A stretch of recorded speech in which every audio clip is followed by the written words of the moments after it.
désir d'avoir la puissance de Dieu en moi. Parce que quand tu donnes ta vie à Jésus, il te donne le Saint-Esprit. Tu deviens le temple de son Saint-Esprit. Donc en 2007, j'ai décidé de prendre 3 mois sabbatiques pour aller en Afrique du Sud. Je voulais prendre un peu de recul parce que Dieu parlait dans ma vie à propos de mon appel et je voulais un peu de recul. Pour un peu de contexte, ça faisait 9 ans que j'étais dans ma carrière dans le monde des affaires. J'étais sur le point d'être promue. J'approchais mes 40 ans. Je servais dans mon église. J'étais célibataire et puis j'avais beaucoup de questions. Mais la deuxième raison principale, c'est que je voulais pouvoir servir Dieu avec mes dons, de servir Dieu avec les compétences que j'avais acquises, surtout dans mon travail. Mais je ne sais pas si tu te rends compte que quand tu vas dans un contexte comme ça, qui n'est pas seulement au niveau du pays, au niveau de la culture et l'ethnicité totalement différent de ton contexte, mais tu vas dans une prison où c'est une culture de crime, c'est une culture de gangstérisme, une culture très très noire. J'étais complètement dépassée en fait. J'avais l'impression d'avoir rien à donner. Et puis un jour, j'allais à la prison et je devais passer un col. Et en descendant le col vers la prison qui est énorme, il y a, à l'époque, je pense qu'il y avait à peu près 7000 prisonniers dans cette prison. J'avais l'impression de voir comme le nuage du Saint-Esprit qui se posait sur toute la prison, à part une partie, et c'était la prison de maximum sécurité. Et quand j'ai raconté cette histoire, cette vision à Jonathan, qui était le directeur du ministère, il m'a dit, mais ta vision est vraie en fait, parce qu'il y a des chrétiens qui vont pour visiter, pour prier, pour louer Dieu dans chaque partie de la prison, à part cette partie-là. Et à ce moment-là, Dieu m'a donné comme un feu pas possible. J'avais un désir qui était d'aller dans cette partie de la prison. J'avais une conviction que la présence de Dieu allait rentrer dans cette partie de la prison, que le Saint-Esprit allait rentrer dans cette partie de la prison, dans les chrétiens. Et je cherchais un moyen d'y aller. Mais personne ne voulait m'emmener dans cette partie de la prison parce que tout le monde avait peur. En fait, les gens n'y allaient plus parce qu'ils avaient peur, parce que c'était un endroit très, très noir. Tous les aumôniers, sauf un, avaient quitté ou avaient été licenciés. Il en restait qu'un et lui aussi, il avait peur. C'est ce qu'on m'a dit. Et puis un jour, Jonathan m'envoie chez les RH pour chercher un document. Donc, je vais au département des RH, je demande le document, ils me regardent dans les yeux, ils me disent « Mais nous, on n'a pas ce document. Il faut aller voir Pasteur Simon. » C'était son nom de famille. Pasteur Simon. Et je dis « Mais où est-ce que je trouve Pasteur Simon ?» Et ils m'ont dit « Vous le trouvez dans la prison de maximum sécurité. » Alors, je me suis dit « Tiens, j'ai dit, mais comment je peux aller dans cette partie de la prison ?» Ils ont regardé mon badge et j'avais un pass pour aller à tout endroit dans cette prison. J'avais le droit d'y aller en fait. La porte avait toujours été ouverte, sauf je ne le savais juste pas. Alors je me suis présentée, j'ai passé beaucoup de points de sécurité. Je vais au bureau de Pasteur Simon et je lui dis « Bonjour pasteur, c'est le pasteur Clayton qui m'envoie, je cherche ce document. » Et il me regarde dans les yeux, il me dit « Mais je n'ai pas ce document. » Et je ne sais pas si tu peux imaginer. Moi, j'ai qu'un désir, c'est d'aller dans cette partie de la prison. Et je suis sur le point d'avoir la porte fermée dans mon visage. Et j'ai dit, écoutez, pasteur Simon, je comprends que ce n'est pas facile pour vous en ce moment. Puis-je prier pour vous? Et il m'a dit, revenez demain matin. Alors, à partir de ce moment, chaque vendredi matin, j'allais dans le bureau de pasteur Simon avec un autre pasteur pour prier pour la prison. Avant, j'avais l'opportunité, avant de partir, de pouvoir aller vraiment là où il y avait des prisonniers, là où il y avait les cellules, de prier avec des gens 1 an plus tard, Jonathan m'envoie un email pour me dire, voilà, maintenant les gens commencent à aller dans cette prison à nouveau pour louer Dieu et pour amener sa présence. Et pour moi, c'était un miracle. Et je ne peux pas te dire l'impact parce que je n'ai pas plus de détails que ça. Mais je sais que pour moi, ça a totalement changé ma compréhension de ce que ça veut dire d'avoir le Saint-Esprit en moi. Je ne sais pas pourquoi, mais Dieu m'a donné cette révélation. Il m'a donné la foi et l'audace de savoir que l'Esprit Saint qui a ressuscité Jésus des morts vivait en moi et que je pouvais aller même dans ces lieux très noirs et il prendrait soin de moi. Et avant de partir en Afrique du Sud, mon frère a reçu un verset pour moi et mon connect là-bas a reçu le même verset. Et c'est un verset que Paul prie pour les Éphésiens. Et j'aimerais vous lire ces versets et que ce soit notre prière ce matin, ma prière ce matin pour vous. Je lui demande d'ouvrir les yeux de votre intelligence. Ainsi, vous pourrez connaître l'espérance qu'il vous a donnée en vous appelant. Vous connaîtrez la richesse magnifique des biens qu'il donne à ceux qui lui appartiennent. Vous connaîtrez la puissance extraordinaire que Dieu a montrée pour nous qui croyons en lui, sa puissance et sa force. Dieu les a montrées dans le Christ quand il l'a réveillé de la mort, quand il l'a fait asseoir à sa droite dans les cieux. Ainsi, le Christ est placé au-dessus de toutes les forces et toutes les puissances qui ont autorité et pouvoir. Il est au-dessus de tout ce qui existe, non seulement dans le monde d'aujourd'hui, mais aussi dans le monde qui vient. Et ma prière pour nous, en tant qu'Église, c'est que nous ayons cette révélation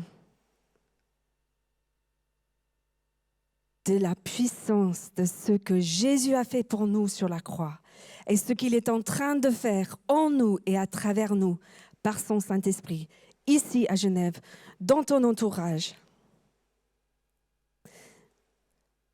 Mais tu sais, c'est une chose d'avoir une révélation et c'est autre chose de continuer à vivre dans cette connaissance et ce feu et cette puissance tout le long de ta vie. Et si nous sommes là aujourd'hui, c'est parce que le jour de la Pentecôte, les apôtres, ils ont eu une révélation. Ils ont compris que Dieu voulait faire venir son royaume à travers eux. Ils ont reçu le Saint-Esprit. Ils ont été envoyés. 3000 personnes ont donné leur vie à Jésus et un mouvement a été né qui continue jusqu'à nos jours. Et je pense que si nous voulons courir, prendre le relais, courir avec cette flamme, ils ont des choses à nous apprendre. Donc j'aimerais prendre quelques minutes pour regarder un petit peu ce qui s'est passé ce jour-là. Et qu'est-ce que Dieu demande de nous ce matin?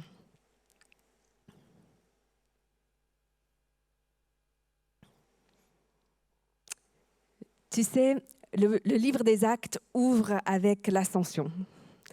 Les apôtres, ils avaient compris que Jésus était le Messie, mais ils n'avaient pas compris exactement ce que ça voulait dire pour lui d'amener son royaume.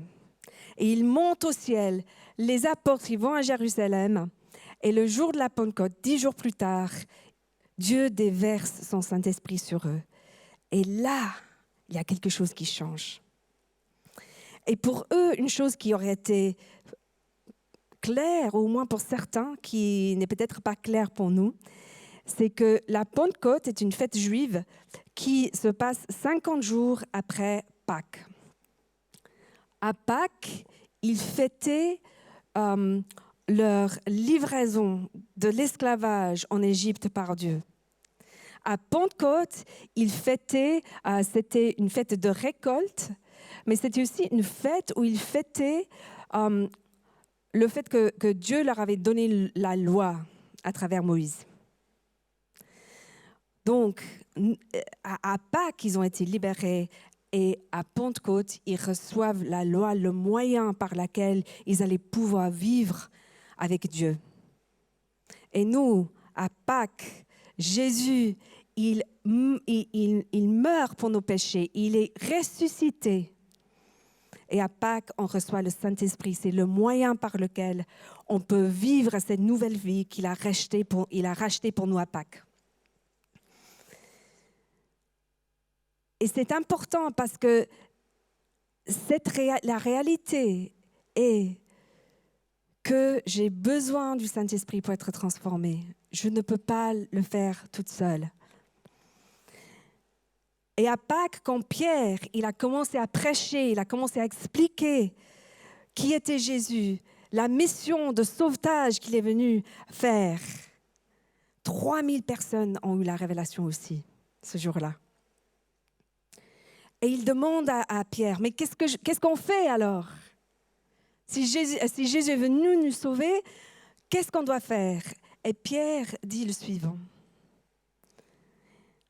Il répond, changez, dans le sens repentez-vous, changez-vous d'attitude, changez de comportement. Et que chacun de vous se fasse baptiser au nom de Jésus-Christ pour que vos péchés vous soient pardonnés. Alors, vous recevrez le don du Saint-Esprit. Donc, on a besoin d'une révélation de qui est Jésus, ce qu'il a fait pour nous, la réalité spirituelle de l'autorité que Dieu il a dans notre monde. Et on a besoin de faire un choix, de changer de direction, faire un 180 degrés. Pierre, il leur a parlé, il a dit, vous êtes une génération qui vont vers la destruction. Et franchement, quand j'ouvre le journal, j'ouvre comme ça ou comme ça sur mon iPhone, quand j'ouvre le journal, j'ai l'impression qu'on vit la même chose. On fait des choix qui nous mènent vers l'autodestruction. On fait des choix qui nous amènent vers la destruction des relations, qui blessent d'autres personnes. On fait des choix qui mènent à la destruction de notre planète. Et le message de Dieu, c'est « J'ai envoyé Jésus pour vous sauver de ça. » Mais il faut faire un choix. Il faut changer de comportement. Il faut changer de direction. Il faut prendre le chemin de Dieu. Mais comme on a chanté tout à l'heure, il ne nous laisse pas tout seuls. Il nous envoie un vin nouveau, c'est le Saint-Esprit. Et le baptême, c'est chouette que les gens se baptisent aujourd'hui parce que le baptême, c'est le symbole que je meurs à moi-même.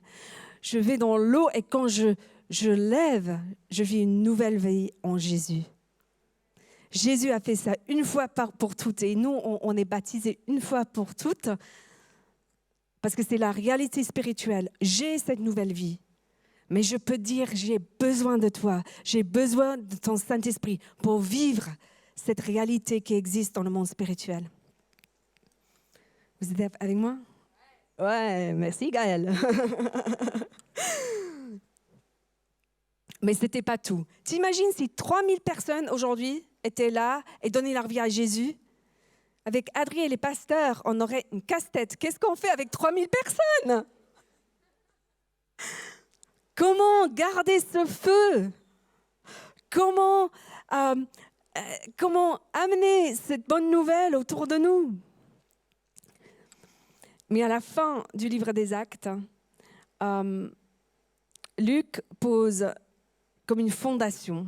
C'est une fondation que pendant des siècles, des églises, où l'Église est venue regarder ces fondaments, comme avec 4 pierres de fondation. Et on le lit dans Acte 2, verset 42. Ils persévéraient dans l'enseignement des apôtres, dans la communion fraternelle, dans la fraction du pain et dans les prières. Ils persévéraient tout d'abord. Ce n'était pas juste facile. Voilà, j'ai le Saint-Esprit, olé, olé, j'ai rien à faire. Non, ils persévéraient dans l'enseignement des apôtres, dans la communion fraternelle, dans la fraction du pain et dans les prières. Et puis on lit La crainte s'emparait de chacun. Il se faisait beaucoup de prodiges et de miracles par les apôtres. Tous ceux qui croyaient étaient dans le même lieu. Ils avaient tout en commun. Ils vendaient leurs propriétés et leurs biens. Ils ont partagé le produit entre tous selon les besoins de chacun. Ils étaient chaque jour tous ensemble, assidus au temple. Ils rompaient le pain dans les maisons. Ils prenaient leur nourriture avec joie et simplicité de cœur, louant Dieu et trouvant grâce auprès de tout le peuple. Et le Seigneur ajoutait chaque jour à l'Église ceux qui étaient sauvés. C'est comme ça que l'Église a été fondée. Ils étaient radicaux, en fait. Et je pense que souvent, nous, on aimerait être radical, mais un petit problème, c'est que ce n'est pas facile de vivre avec les autres, hein, n'est-ce pas? C'est pas facile. Mais pourquoi ces 4 choses? L'enseignement des apôtres. Moi, je crois qu'on est entouré d'influences et de voix. Dans notre culture, dans les médias. Et on a besoin de s'ancrer dans la parole de Dieu. On a besoin en anglais, je dis souvent wrestle, de mâcher ça, même quand c'est difficile à comprendre, de demander au Saint-Esprit de nous aider à comprendre comment appliquer ça dans nos vies d'aujourd'hui et dans notre culture. De mesurer ce qui se passe dans le monde avec le standard de la Bible et les voies de Dieu. Et on a besoin de faire ça ensemble, de s'entraider.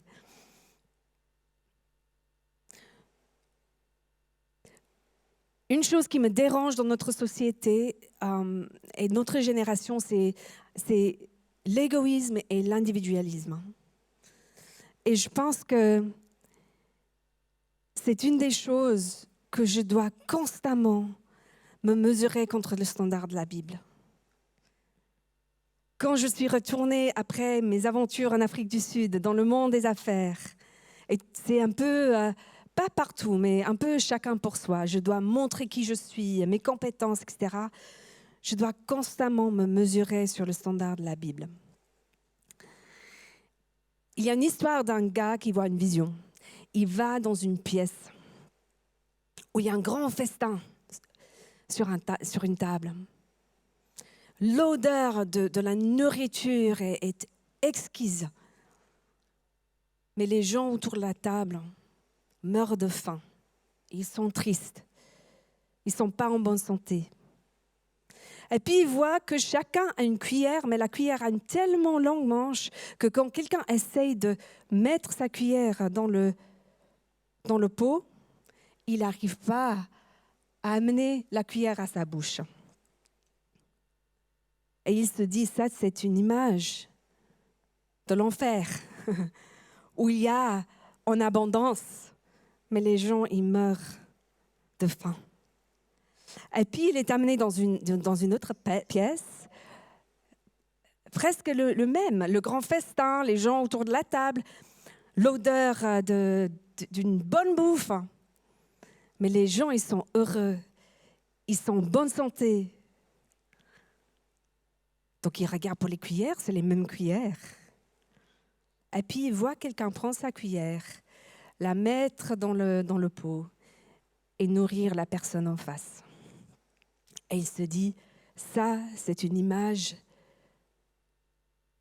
du ciel. Et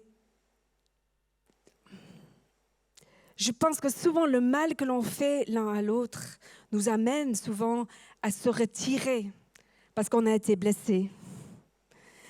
Mais c'est pas la solution. C'est pas la solution biblique, tu sais. Parce que si je garde pour moi, si j'ai peur de donner, je vais mourir de faim. Mais si je donne à l'autre ce que j'ai à donner et lui, il donne ce que moi, dont j'ai besoin, il y en a assez pour tout le monde.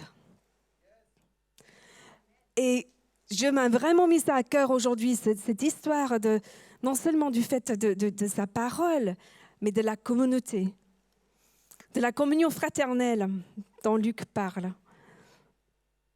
où il y en a assez, mais certains d'entre nous, ont plus d'argent, certains d'entre nous ont plus de temps, certains d'entre nous ont plus de connaissances. On rêve de vivre une église où chacun amène ce qu'il a et partage avec l'autre. Et pourtant, pendant ces temps de corona, je pense que l'isolation est un mot qui nous revient tout le temps.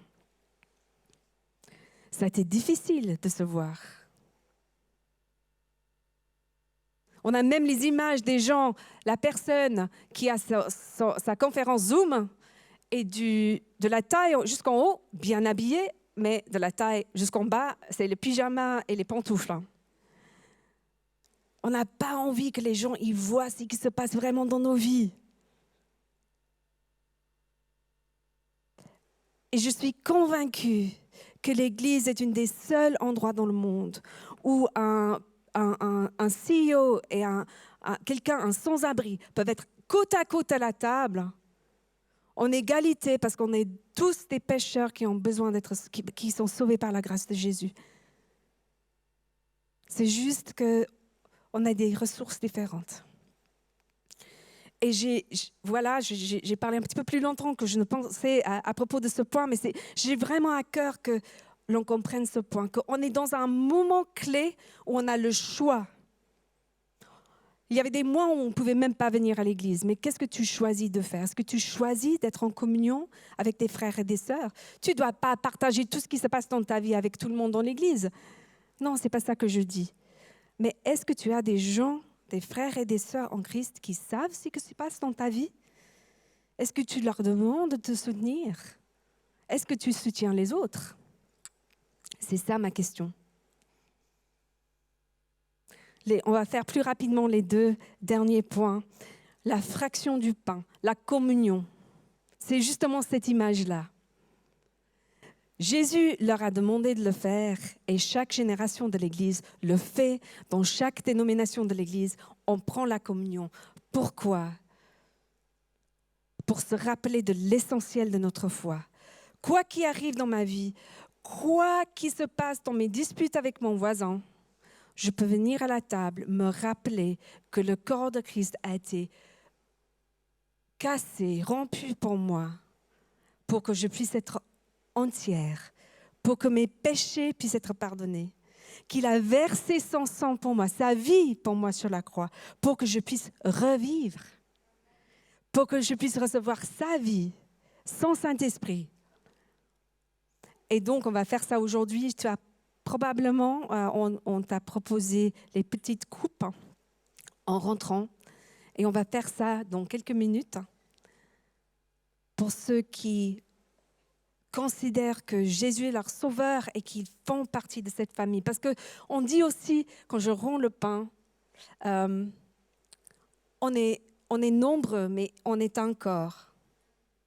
Parce qu'on mange du même pain, le corps du Christ. La prière. La prière est un grand mystère et un grand miracle.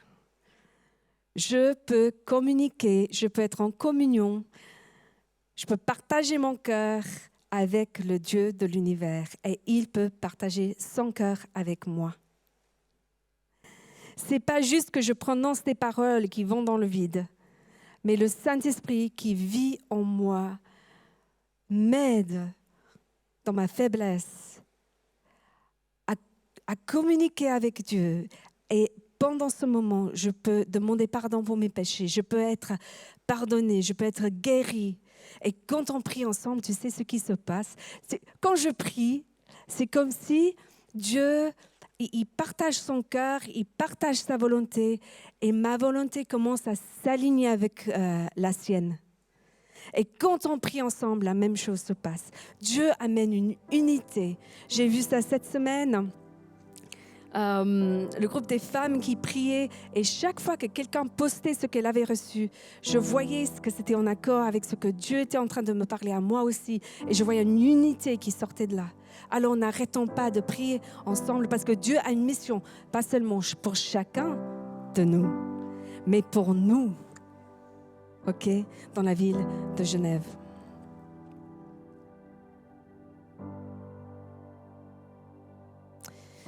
Quand Jésus a envoyé ses disciples guérir les malades, il leur a dit « Librement tu as reçu, vous avez reçu librement, donné librement. Et quand on reçoit dans notre famille, par sa parole, dans la communion, dans la prière, on reçoit ce dont on a besoin pour donner plus loin. Je vais finir là. Je pense qu'il y a quelques questions qui sont affichées à l'écran que tu peux juste voir pendant que Ruben m'amène le pain.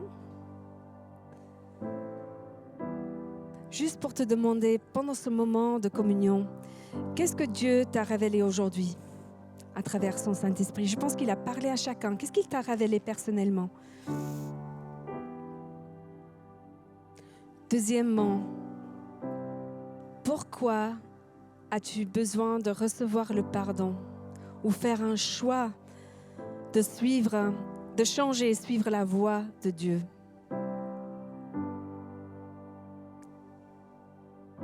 Troisième question, comment peux-tu ajuster ta manière de vivre pour rester proche de Dieu et de participer dans la communion fraternelle?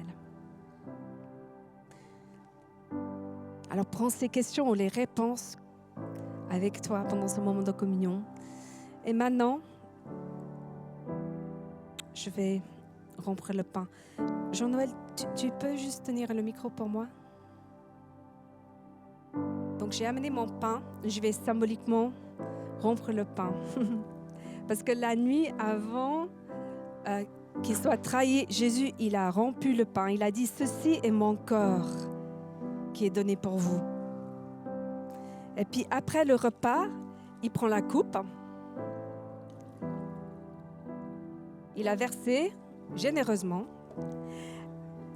Parce qu'il a versé son sang généreusement. Et il a dit, ceci est mon sang de la nouvelle alliance pour le pardon des péchés. C'est pour vous et c'est pour tous qui veulent reconnaître ce qu'il a fait. Amen. Donc tu peux prendre ta petite coupe et ton petit pain et prendre un moment avec Dieu.